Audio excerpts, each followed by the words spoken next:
我最近用 Codex 生图，真的慢到灵感都快凉了。想搬回地端自己生成，打开模型列表，又多到不知道该先装哪一个。我们比较过几个候选模型的定位之后，最后决定先测 Krea 2，原因很直接，它生成的图片少了一点常见的 AI 味，也支援很多不同的视觉风格。最让我意外的是，它的二次元表现居然也很不错。所以这一集不先研究复杂的模型原理，我们直接看图片。Krea 2究竟够不够格成为你的第一个地端生图模型？我们先从真人写真开始。这次一共生成了3个不同方向的女性角色。第一张是自然光生活写真，人物站在窗边，穿着棉质上衣、针织外套和亚麻长裙。这张最明显的特点是皮肤没有被磨成完全光滑的塑胶表面，靠近看还能看到细小的皮肤纹理、额头附近的碎发，以及衣服本身的纤维与皱褶。整张图片没有特别夸张的灯光，但也因为这样，看起来更像一张自然拍摄的人像照片。第二张，我们改成时尚杂志风格，人物穿着带有明显编织纹理的粗花呢外套，里面搭配表面比较光滑的丝质上衣，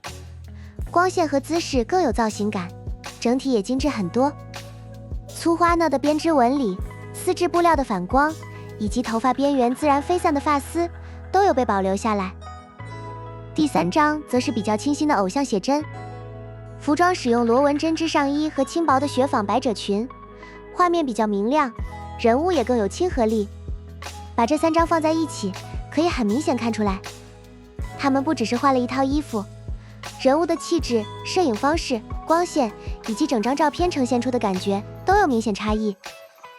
而且不论是自然生活感、时尚杂志还是偶像写真， Krea 2都能保留相当不错的人物与服装细节。不过这次最让我意外的其实不是写实美女，而是 Krea 2的二次元效果。第一张是日式动画风格，人物轮廓比较干净，颜色偏向平涂，阴影也使用动画常见的硬边色块，头发、服装和脸部不会出现太多不必要的写实纹理，整体看起来很接近动画角色设定图。接着换成美式动画，线条明显变厚，人物比例更加夸张，脸部与身体也改用比较几何的形状组成，颜色更直接，角色的表情与肢体也更有卡通演出的感觉。第三张是平面杂志插画，人物和背景被简化成比较少的色块，阴影不再追求真实立体，而是利用颜色和形状建立画面的层次。整张图看起来更像是会出现在杂志、海报或品牌宣传上的插画。最后则是透明水彩，纸张纹理、颜料晕染、颜色重叠以及边缘自然留下的空白都能看得出来。人物的轮廓不再那么锐利，颜色之间也有水彩特有的柔软过渡。这组对照固定了相同的场景锚点 seed 和主要设定，但人物与构图不是完全锁定的。把这几张放在一起看，差异不只是换了一组颜色，线条粗细、阴影方式、人物比例、材质以及整张图片的构成方式都跟着风格一起改变。这也是我觉得 Krea 2很值得使用的地方，它不只是能生成一个动漫人物，而是真的可以依照不同的风格描述，做出看起来属于不同媒材的图片。那为什么 Krea 2的图片会让人觉得比较少一些常见的 AI 味？这其实可以从官方对 Krea 2的定位看出来。Krea 官方将它定位成一个强调美学多样性与创作控制的基础生图模型。它重视的不只是图片有没有足够精致，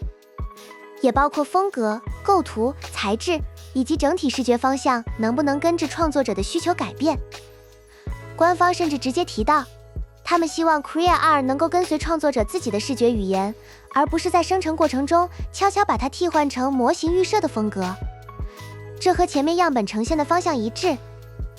至少在这批图片里，这个设计目标确实看得见。Krea 2并不是只在固定的美感上更换人物、服装和背景。当你指定日式动画时，它会调整线条与阴影；指定水彩时，它会改变边缘、纸张和颜料的质感；指定生活摄影时，它也能减少不必要的戏剧化效果，保留比较自然的人物与材质细节，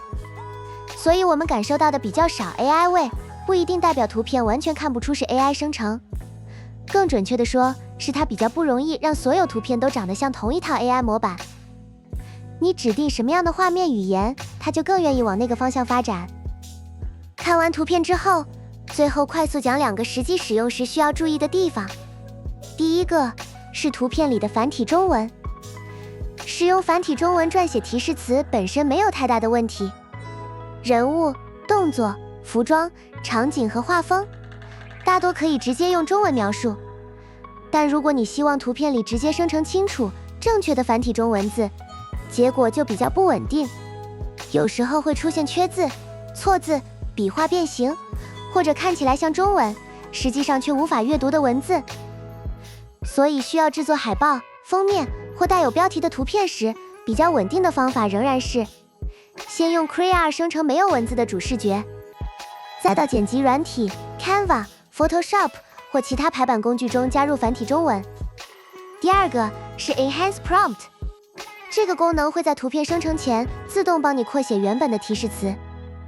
如果你只输入一句简单的描述，它可能会帮你补上场景、光线、镜头和其他画面细节。对刚开始使用的人来说很方便，但如果提示词已经写得很完整，它再帮你扩写一次，就有可能加入原本没有要求的背景、服装或视觉效果。所以当图片一直没有按照提示词生成时，不一定要立刻重写整段内容，可以先关掉 Enhance Prompt， 使用原本的提示词再生成一次。有时候关闭之后，结果反而会更接近原本想要的画面。整体测试下来，我觉得 Crea 2很值得放进低端生图工具里。它的写实人像可以保留自然的皮肤、发丝与服装材质，也能做出生活写真、时尚杂志和偶像摄影等不同方向。它的2次元与插画表现则比我原本预期的更有弹性。日式动画、美式动画、平面插画、水彩与其他艺术风格之间都能看出明显的画面差异。最吸引我的地方是它不只会生成一种漂亮图片，你可以使用同一个模型往完全不同的视觉语言发展。这批测试已经看到角色结构漂移和繁中文字形问题，手部、肢体与服装结构也仍然需要逐章检查。